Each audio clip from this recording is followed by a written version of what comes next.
These videotapes would first appear ordinary to the unsuspecting eye.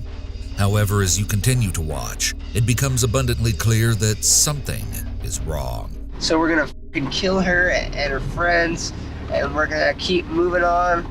I heard some news about Kirsten. She's gonna be home alone from 6 to 7. So we might kill her, then drive over to Cassie's thing and scare the shit out of them, then kill them one by fucking one. Only small snippets of the videotapes filmed by teen killers Brian Draper and Tori Adamczyk have been available to the public until now. The majority of the following footage has never been seen before. These are the lost tapes of the Scream Killers. Police Deputy Karen Hatch arrived at a residence on Whispering Cliffs Drive in Pocatello, Idaho. The home belonged to Allison and Frank Contreras, who had recently returned from a weekend trip. Their 13-year-old daughter, Kelsey Contreras, discovered her cousin, Cassie Jo Stoddard, lying deceased on the family's living room floor. Hello, Cassie. Allison immediately called 911. Okay, what's going on? Somebody looks dead on my side. Oh my God, it's my cousin's daughter. I need an ambulance. Let me get you order medical. Stay on the line. Oh God, oh my God, oh my God, oh my God. Get everybody out. There's a girl dead on my floor. Honey, is she breathing? No, she isn't. She's cold. Oh my God. She's cold as cut? She's cold. Okay, do you want to start CPR? Her fingers are blue. Okay, how old is she? She's 16, 17. And her mom just drove up here. She's dead. Okay, hon, we're going to get them coming, okay? Oh my God, okay. Cassie's body was in a state of lividity. She was face up, wearing star-studded yellow pajama pants and a white spaghetti-strap tank top. Her face fell to the right and her arms were raised over her head, elbows slightly bent. Most notably, she was covered in multiple stab wounds. The two most observable were at the center of her chest and on her left leg. Cassie was a well-rounded, trustworthy, and responsible 16-year-old girl. She was shy and loved music and art, and funny, with a great sense of humor. She performed well in school and aspired to be an attorney. Responsible as Cassie was, her aunt and uncle entrusted her with the task of watching over their home for the weekend. She agreed to help. Cassie's mother, Anna Stoddard, dropped her off to house sit, watching as she left their white Jeep Cherokee, walked up to the front door, and entered the home before driving away. This would be the last time she saw her daughter alive. Brian Lee Draper was a 16-year-old junior at Pocatello High School. He loved horror movies and played the drums. I've always wanted to make a mark on the world and stuff. And this is a good way to do it. Tori Michael Adamczyk, also a 16-year-old junior at Pocatello High School, lined his locker with horror movie posters and aspired to be a filmmaker. For all you FBI agents watching this, you weren't quick enough. The two developed a close friendship, one that would ultimately foster their dark, violent tendencies. What we're supposed to happen tonight. So hopefully nothing will go wrong. Most others were unaware of the boy's nature. Some would comment on how friendly and happy Draper seemed, not knowing the aspects of Draper's personality that worshiped the perpetrators of the Columbine massacre, and was planning on executing a similar attack on Pocatello High School. Adamczyk, equally disturbed, shared in these dark interests, though not nearly as interested in Columbine. While Draper outwardly appeared more innocent, it was reported that others knew something about Adamczyk was off. Looking for pleasure and fame, the two decided they would chronicle their journey to murdering someone exactly as the killers had in the horror movie Scream. Ultimately, they developed a plan to murder their friend, Cassie Jo Stoddard. Immediately preceding the murder, Draper and Adamczyk parked down the street from the Contreras' home and stepped out of Adamczyk's car. They retrieved a soccer bag containing 2 sets of gloves, 2 long-sleeved black shirts, 4 knives, 2 masks, and a pair of work boots from the trunk. Draper handed Adamczyk a knife and took one himself before the two proceeded to walk toward the home with a singular goal in mind. They would terrorize and slaughter their 2 unsuspecting friends, Cassie and Matt. Earlier that night, the two had visited and watched a movie with the couple. Draper made an excuse to go down into the basement of the home, where he unlocked a door leading into the garage, preparing for the events to come. When the two would re-enter hours later, they cut the lights using an electrical panel conveniently located in the basement. Draper broke 2 ashtrays on the stairway in an attempt to lure Cassie downstairs to identify the source of the noise. After failing, they decided to wait for Matt to leave with the intention of attacking Cassie once she was alone. It was not long before she was. Adamczyk called Matt and learned his mother would soon pick him up. Cassie, frightened following the several odd occurrences of the night, asked if Matt could stay with her. Matt's mother refused, offering for Cassie to spend the night with them instead. Cassie, ever so responsible, chose to stay to follow through on her commitment to watch the house and the family's dogs.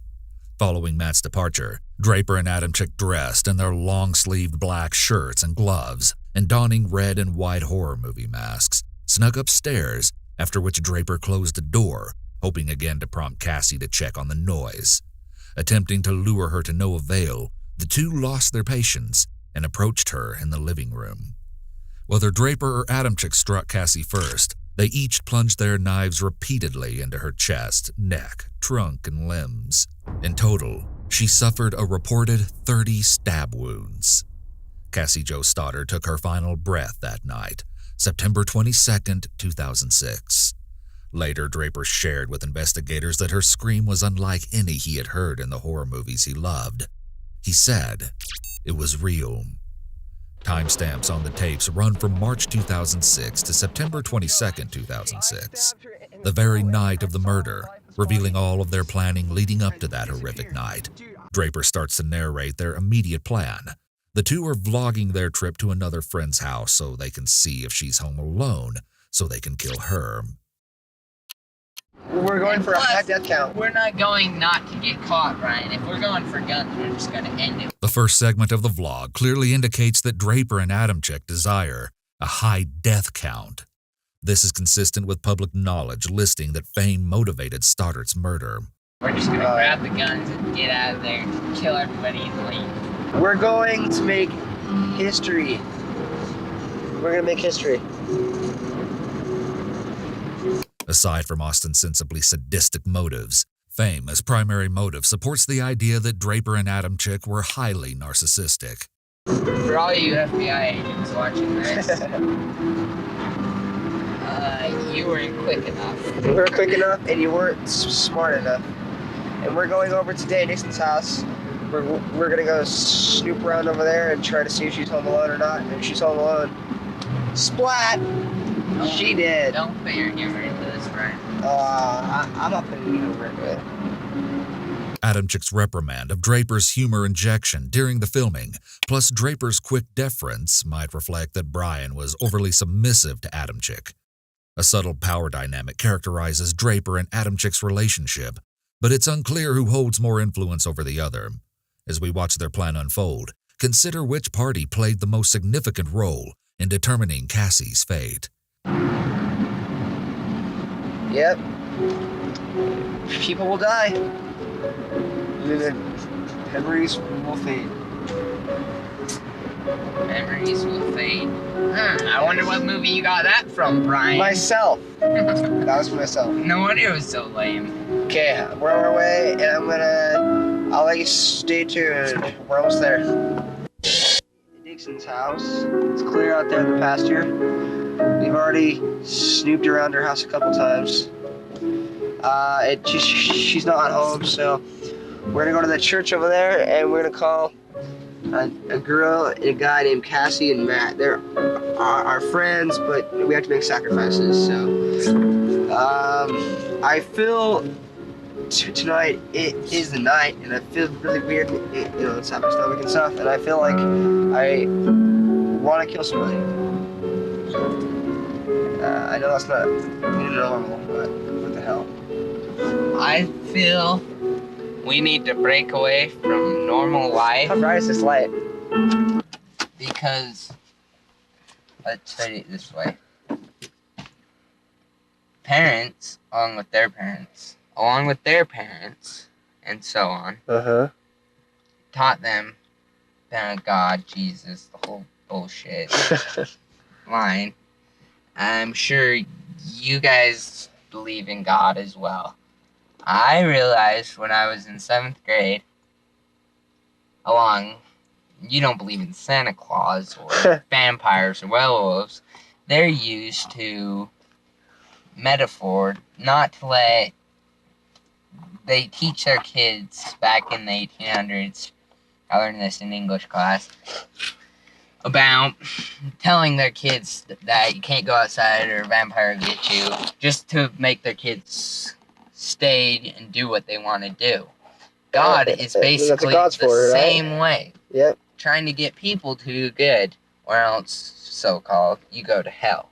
And we're obviously going to hell if it's real, but you know what? Who gives a shit? Yeah. Adamchik's family members and teachers reported that he struggled with critical thinking, but here he demonstrates advanced comprehension and thought surrounding complex topics. The psychological insight gleaned from the message about how allegories and religious beliefs were invented by parents so that parents could control their kids suggests that control is a very salient concept for Adamchik. And given the boys' apparent antisocial tendencies, which includes being oppositional, they perhaps felt that they could rebel. The boys rebelled against their perceived external reality by doing exactly the opposite as they best knew how. Not only did they refuse to believe in God or any associated concepts, both having grown up in the Church of Jesus Christ of Latter-day Saints, but also they did just what they seemed to gain pleasure from: killing. It's not real because it's so blatantly obvious it's not real. But people believe it because their parents teach them, and so it's so hard for them to let go of it because they've been taught their whole life. Yeah, I know. But fucking what the point I'm making is, What's that mean? we are also taught that things like killing people and other thing is wrong. The only thing that it's wrong about is because it's breaking the law, and the law is only wrong. The law Natural selection, dude.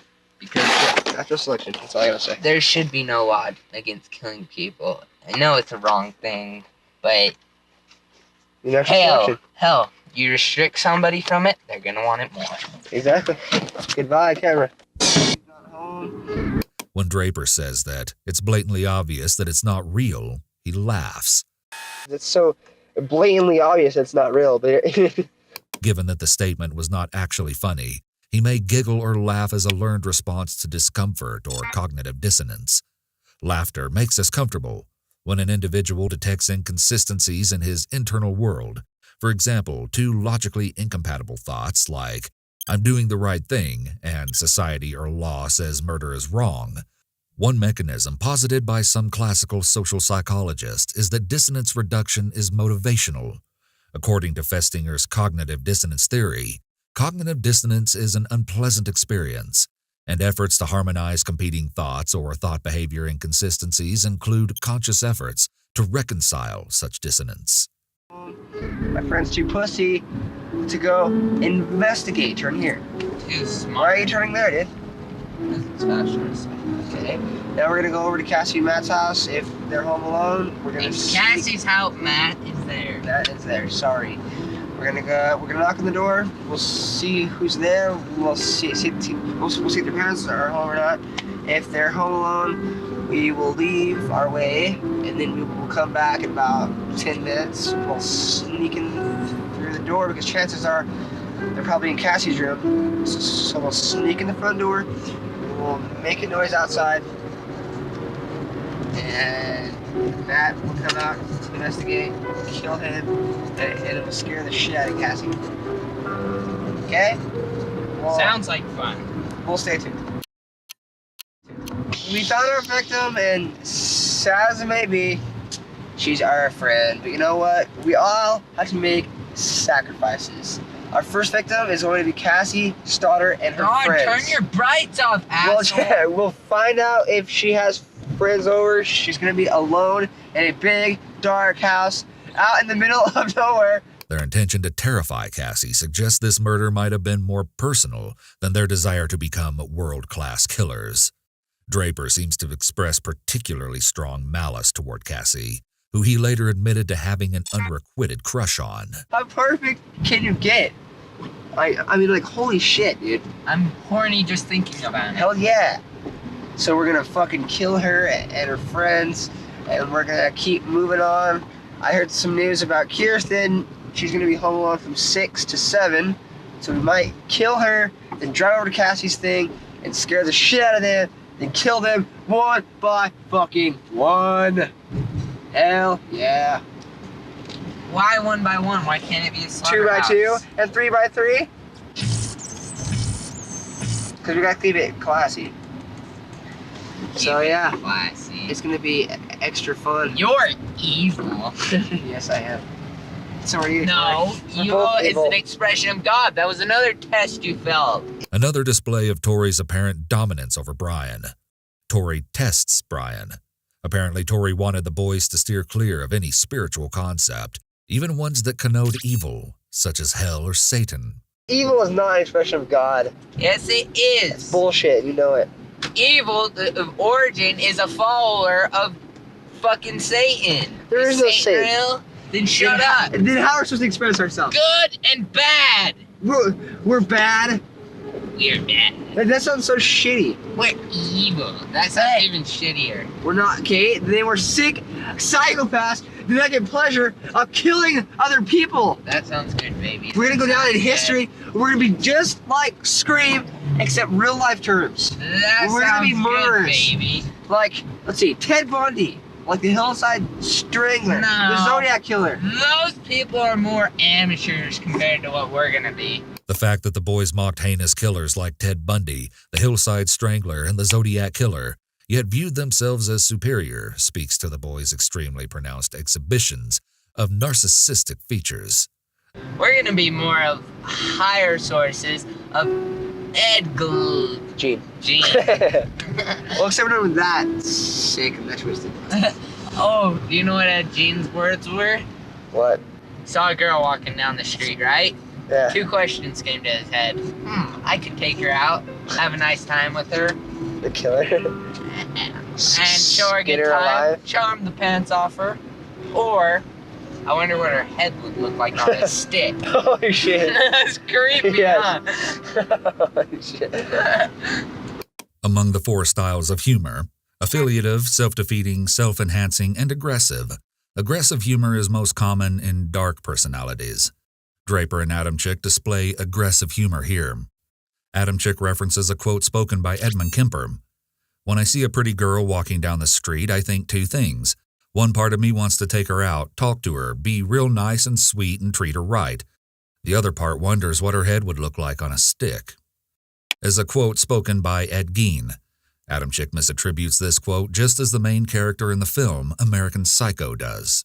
Murder is power, murder is freedom. Goodbye. I don't know. The tapes then start off the next day, the day of Cassie's murder. Man. The way, man. That would, but I... Perhaps Brian wanted to show one more snapshot of his normal life when he made these series of recordings on the same tape. Draper's steps are intentional as he turns each corner into the echoing hallways with a singular mindset. He holds the camera low as he approaches Cassie, a predator stalking its prey. She stands alone by her locker. Hey, look, it's Cassie. Hey, look, I don't know. Hello, Cassie. I'm getting you on tape, okay? Say hi, please. Hi. Okay, see ya. Wait, have you seen Tori? He's supposed to meet me here at 7:30, and it's 8:19. He's an hour late. You don't even care, do you? Okay. See ya. Draper immediately retreats to a bathroom and films his reflection, potentially self-conscious after his interaction with his future victim. Wait, there are guys in here.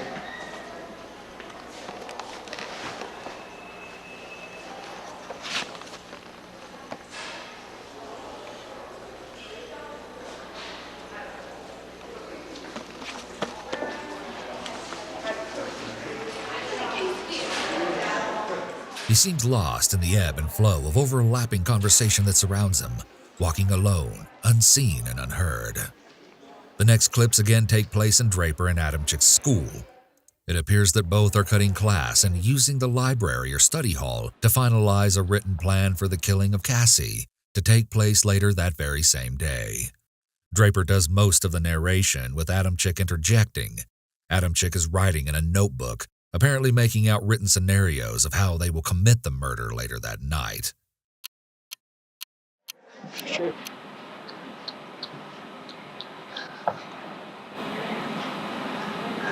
We're September 22nd, 2006. We're skipping our 4th hour. We're writing our plan right now for tonight. It's gonna be cool.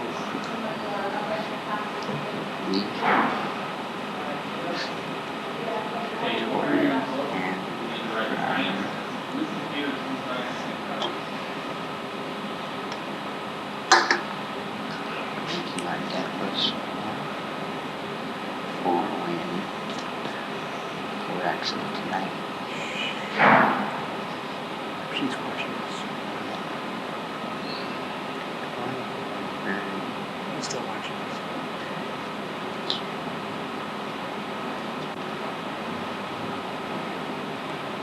Number 2 is what?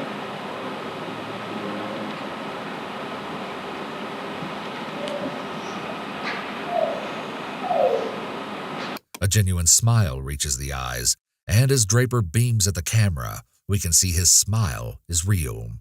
Adamczyk follows suit.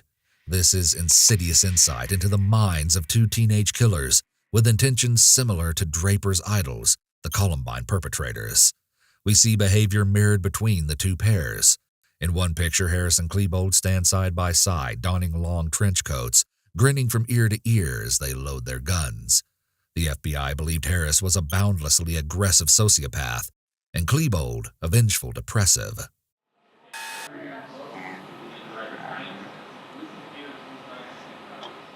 Draper often glances at the recording of himself.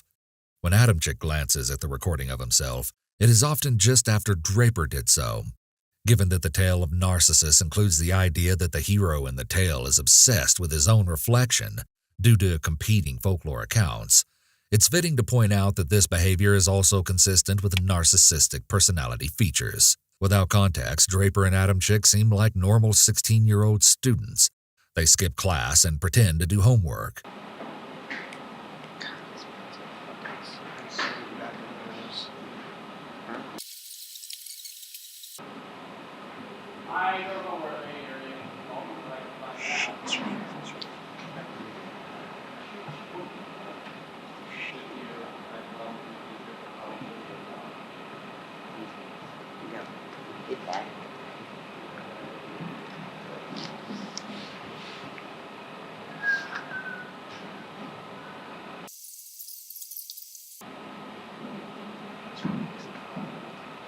These are teachers right none of us.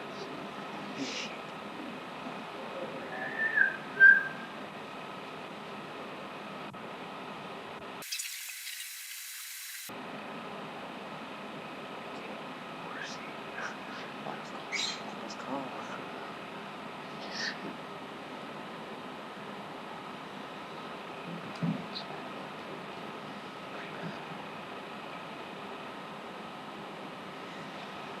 There's not much going on, I know. I'm sorry. Their noticeably inconspicuous behavior seems like that pulled directly from the characters of a sitcom. Yeah, if you're watching this, we're probably deceased. So it's pretty creepy. I just thought of that. Whatever. Well, actually, that's what happens. You die.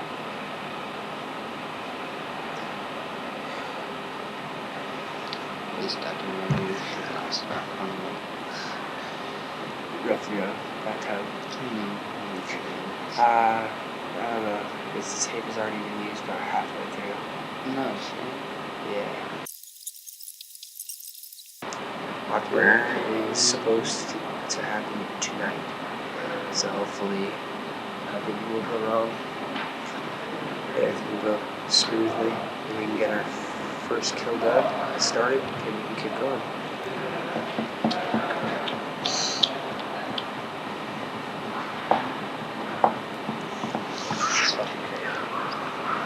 For you,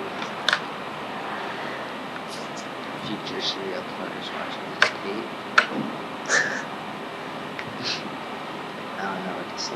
It's Good really luck fun. with that. Yeah. Good luck. Tori and Brian clearly wanted to send this video segment as a message. They seem to frame it as an interview with them, where they talk about their specific serial killer goals. Their nonverbal gestures frequently indicate what seems to be nervous fidgeting and/or excitement. We see the complex dynamic of their relationship. They play off and bolster one another, gaining momentum as they go. Humans thrive and adapt more efficiently with social support. Encouragement from friends and family often increases goal attainment, which contributes to overall improved quality of life. Individuals affected by severe mental illness are often socially isolated and frequently display avoidant tendencies that prevent them from forming healthy social bonds. However, Draper and Adamczyk share similar dark and terrifying tendencies, desires, and goals, a toxic and lethal combination primed for action. Hopefully you don't have to go through 8 or 9 failures like we have. Yeah. We probably tried maybe 10 times, but they've never been on the loan, so. Or when they have, the parents show up. As long as we're patient, you know, and we were patient, never getting paid off, because I missed his home loan. So we got our plan all worked out now, so. I'm sorry. I'm sorry, Cassie's family, but she had to be number one. Serial murderers often identify a special first target. First targets may form the basis for desired characteristics in future murder victims, i.e. blonde hair, short, quiet. We have to stick with the plan. And she's perfect, so she's gonna die. Anyone who saw me Kirsten Barnes' house, probably. And then we have a new victim now. Her name is Miranda Chacon. She started just a big showy. Tried to She kill told her. me to be quiet and to shut up, so now she's dead. I've always wanted to make a mark on the world and stuff. And this is a good way to do it. We gotta kill all those fucking There's some Mormons out I there. know. Combine my love with horror movies with my love wanting to, you know, be popular and famous. This goal may be driven by a subconscious yearning for general acceptance and feelings of belongingness. You wanna be popular? No, you know, like, everybody knows my name. Like Eric Harrison, Dylan Cleveland. They're really famous now. And their massacre lasted 45 minutes. And ours is probably gonna last like 2 weeks. What happened? Really? Only 2 weeks? Well, it just depends if we're smart or not, dude. If we're not, You think we could get fun of it? I think we'll get it up. Maybe 8 kills. What the hell are you doing? I'm thinking, like, always 20. 20 kills. That's a lot of kills. That's a lot of people to kill. But there's a lot of people on this planet. I agree. Before they die, I want to stab them. It's just no one kills them. It seems that although Draper and Adamczyk conspired toward the same goal, one primary motivation behind their intent differs. They both seek fame and thrill, but Draper might be further involved by an obsessive fixation on Cassie, whereas Adamczyk fantasizes about killing multiple people, often. Adamczyk never mentions Cassie by name, and goes so far as to set a lofty goal of killing 20 people. It shall be done.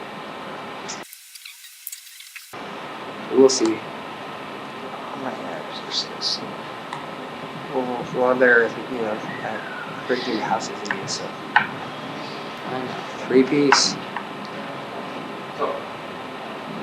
Shouldn't you be in class? Sir? Well, we're taking a documentary right now. Oh, I'm sorry. I just don't know. No, it's cool, it's cool. We're just documentary, you know, just for school. For school projects. I guess, well, yeah, I guess you call it project, right? Yeah.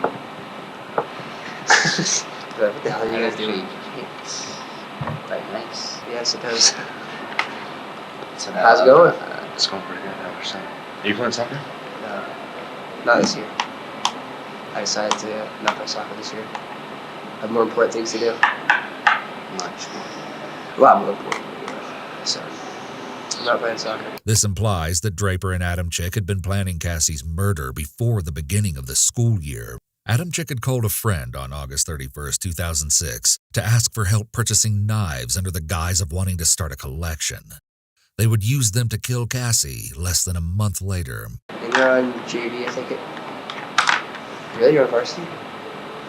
Importantly, as Draper fearlessly navigates the conversation, he displays little to no signs of anxiety or fear, calling into question his anxiety diagnosis. Remember this as we progress. Does Draper exhibit signs of anxiety, aggression, anger, or sadness? From the take-control behavior he displays here, we could infer that Draper is the primary instigator or the ringleader, but the evidence is conflicting. I'm supposed to go to the game tomorrow. I might not go. What game? Foosball. You want to go? I'm going with my grandpa. That's right after we eat. So. Is this So you taking some more classes? No. Just not playing soccer. I know. It's terrible. What the hell are you doing? Go behind our camera now. For all you viewers, this is the three-piece and biscuit. Three-piece and biscuit. inside joke? That's his name, man.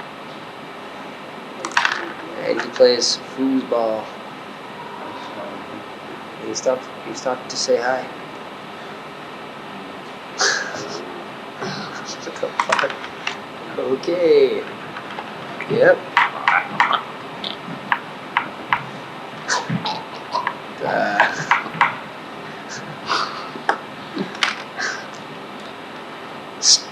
Stay tuned. Hold on.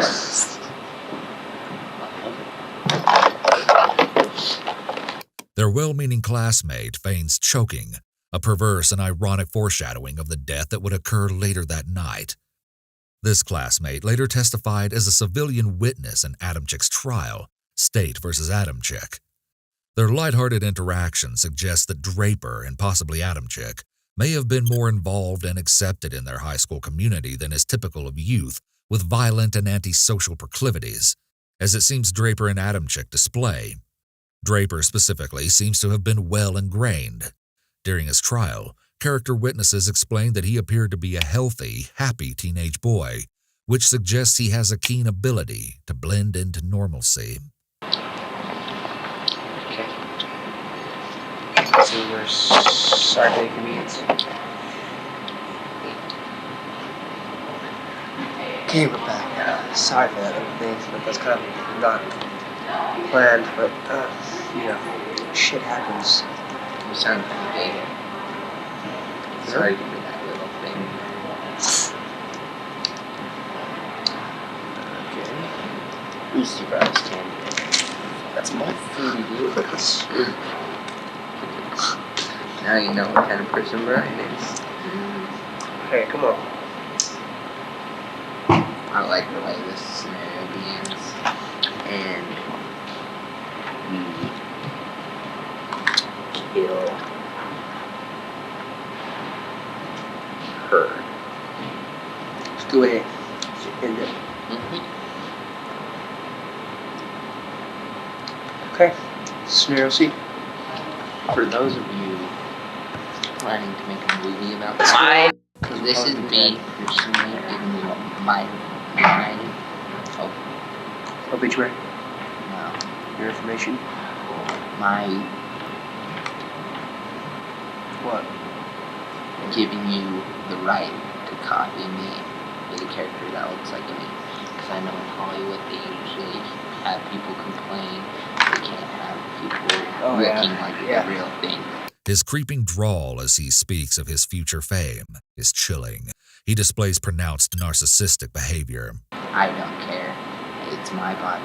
I get to choose how I look in the movie, and I want you to look just like the character to look like. Well said, well said. So if my parents are like, no, you can't do that, it's not my parents' choice, it's mine. Say fuck him, and then just do it. Yeah. And if they try and sue you, use the staple to back up. Yeah. They can't do it. Yep. I hear you. I'm the same way. Okay. Scenario C. How about Matt arrives at the same time as Cass? How about we hide inside the house? 2. Me, sorry, our locker. Got my Halloween Pretty stuff. fucking sweet, isn't it? My trench coat. Isn't it? Adamchik's locker is evidence of his obsession with horror. Posters plaster the inside. Unsurprisingly, we see the movie Scream. Decently sweet. Smokes you. Well, I'm gonna Look at those little legs. What a fag. Let's go.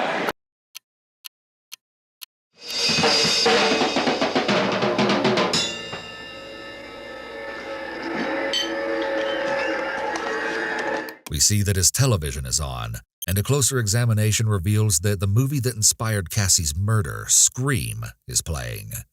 Just hours prior to the murder at approximately 5:28 p.m., Draper seems to be practicing and gathering momentum, hyping himself up for what will follow. We hear a brief, chilling, and discordant musical hum before we find ourselves back with the pair in Adamchik's car.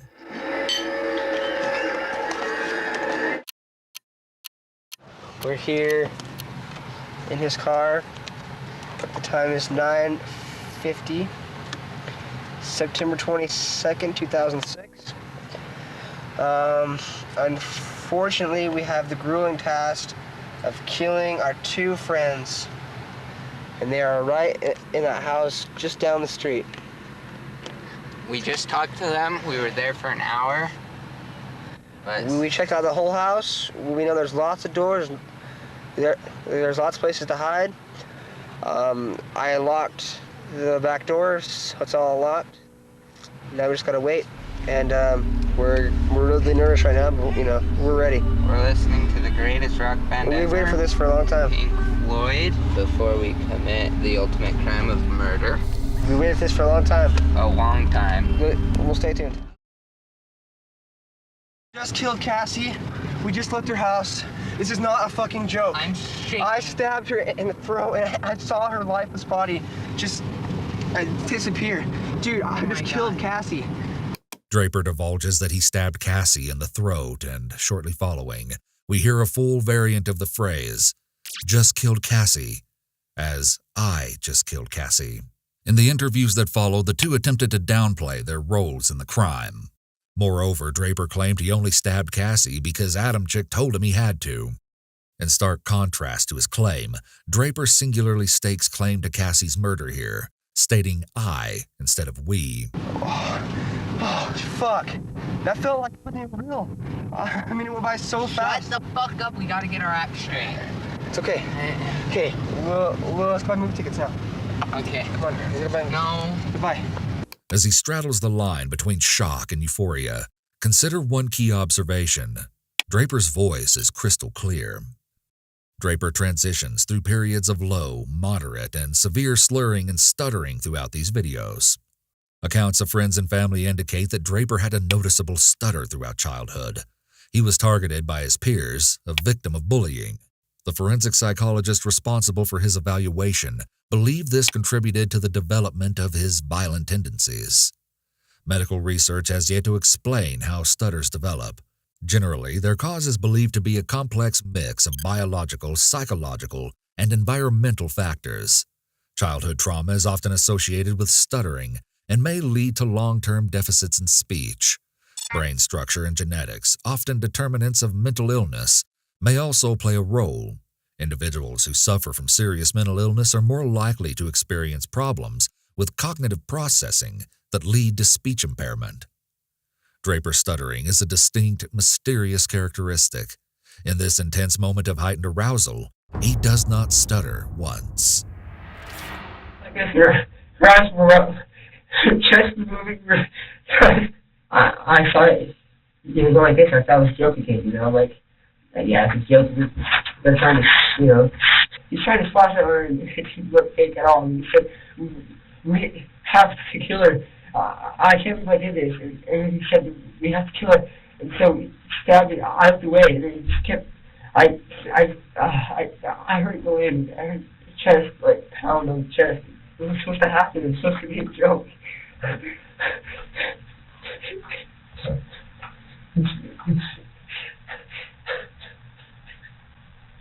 So sorry. We just killed Cassie. We just left her house. This is not a fucking joke. I'm shaking. I stabbed her in the throat, and I saw her lifeless body just disappear. The two were sent to Idaho State Correctional Institution following their initial convictions and remain set to live the rest of their lives in prison.